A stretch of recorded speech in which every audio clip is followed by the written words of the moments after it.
ले तो पहड़िया बेटा कबो नहीं डरतौ रे। ले तो पहड़िया बेटा कबो नहीं डरतौ रे। सूरज जी के गारल खूटा कबो नहीं उखड़तौ रे। चिंटू जी के गारल खूटा कबो नहीं उखड़तौ रे। ले तो पहड़िया बेटा कबो नहीं डरतौ रे। ले तो पहड़िया बेटा कबो नहीं डरतौ रे। सूरज जी के गारल खूटा कबो नहीं उखड़तौ रे।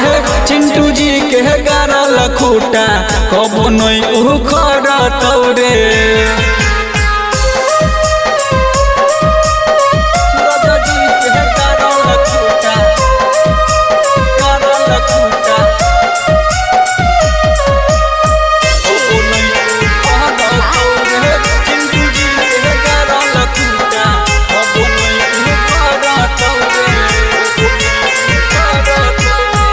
मगही के राइटर छियै तो दुनू शेर रे।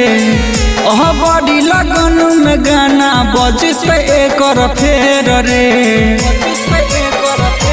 रे बाबू महगही के राइटर छियै तो दुनू शेर रे। आशीष यादव के गाना बजते अइबेर फेर रे।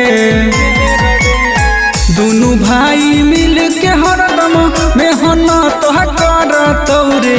दुनू भाई मिल के हरदम मेहनत करतौ रे। सूरज जी के गारल खूटा कबो नहीं उखड़तौ रे।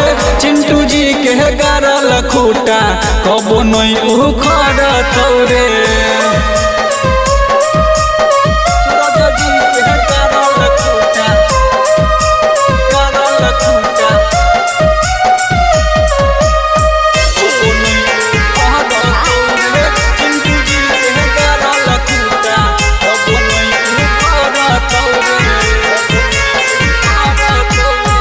हिट पर हिट गाना अहितै लगातार रे। सुनल न कहै छौ तोरा राइटर डी कुमार रे। हिट पर हिट गाना बजतै लगातार रे। सुनल न कहै छौ तोरा राइटर डी कुमार रे। नंदन भरत तोहर पाछा नहीं छोड़तौ रे। राजा भरत दिलकश तोहर पाछा नहीं छोड़तौ रे। सूरज जी के गारल खूटा कबो नहीं उखड़तौ रे। चिंटू जी के गारल खूटा कबो नहीं उखड़तौ रे।